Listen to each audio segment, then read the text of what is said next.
One India Kannada YouTube ಚಾನಲ್ಗೆ ಸ್ವಾಗತ. ನಾನು ಸಂದೀಪ್.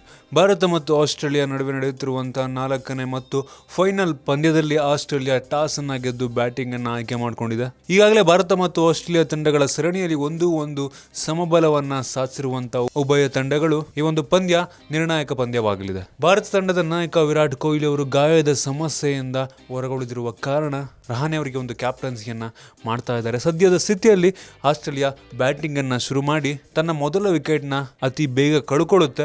ಆದರೂ ಈಗ ಒಂದು ಒಳ್ಳೆಯ ಪಾರ್ಟ್ನರ್ಶಿಪ್ ಅನ್ನ ಡೇವಿಡ್ ವಾರ್ನರ್ ಮತ್ತೆ ಸ್ಟೀವನ್ ಸ್ಮಿತ್ ಅವರು ಕೊಡ್ತಾ ಇದ್ದಾರೆ. ಸದ್ಯ ಸ್ಥಿತಿಯಲ್ಲಿ 2 ಆಟಗಾರರು ಒಂದು ಅರ್ಧ ಸೆಂಚುರಿಯನ್ನ ಬಾರಿಸಿದ್ದಾರೆ. ಒಂದು ರೀತಿ ಹೇಳಬೇಕು ಅಂದ್ರೆ ಈಗ ಆಸ್ಟ್ರೇಲಿಯಾ ಒಂದು ಒಳ್ಳೆಯ ಸ್ಥಿತಿಯಲ್ಲಿ ಇದೆ ಮತ್ತು 120 ರನ್ಗಳ ಒಂದು ಪಾರ್ಟ್ನರ್ಶಿಪ್ ಕೂಡ ಈ ಒಂದು ಆಟಗಾರರಿಂದ ಬಂದಿದೆ. ಭಾರತದ ಪರ ಉಮೇಶ್ ಯಾದವ್ ಅವರು ರಾನ್ಸಾ ಅವರ ಒಂದು ವಿಕೆಟ್ ಅನ್ನ ಪಡ್ಕೋತಾರೆ. ಅದನ್ನ ಬಿಟ್ರೆ ಬೇರೆ ಯಾವ ಆಟಗಾರರು ಕೂಡ ಒಂದು ವಿಕೆಟ್ ಅನ್ನ ತೆಗೆಯೋದಕ್ಕೆ ಒಂದು ಅರಸಾಹಸವನ್ನ ಮಾಡ್ತಾ ಇದ್ದಾರೆ. ಕಾದ್ ನೋಡಬೇಕು ಈ ಒಂದು ದಿನದಂತ್ಯಕ್ಕೆ ಭಾರತ ಎಷ್ಟು ವಿಕೆಟ್ಗಳನ್ನ ಪಡೆಯುತ್ತೆ ಅಥವಾ ಆಲ್ ಔಟ್ ಮಾಡುತ್ತಾ. ನಿಮ್ಗೆ ಅನ್ಸುತ್ತೆ ಇದ್ರ ಬಗ್ಗೆ ಕೆಲವರೆ ಕಾಮೆಂಟ್ ಅಲ್ಲಿ ತಿಳಿಸಿ. ನಿಮ್ಗೆ ಏನಾದರೂ ವಿಡಿಯೋ ಇಷ್ಟ ಆಗಿದ್ರೆ ಲೈಕ್ ಮಾಡಿ, ಶೇರ್ ಮಾಡಿ. ಇದೇ ರೀತಿ ನಮ್ಮ ಬೇರೆ ವಿಡಿಯೋಗಳಿಗೆ ಒನ್ ಇಂಡಿಯಾ ಕನ್ನಡ ಯೂಟ್ಯೂಬ್ ಚಾನಲ್ಗೆ ಸಬ್ಸ್ಕ್ರೈಬ್ ಮಾಡಿ. ಧನ್ಯವಾದ.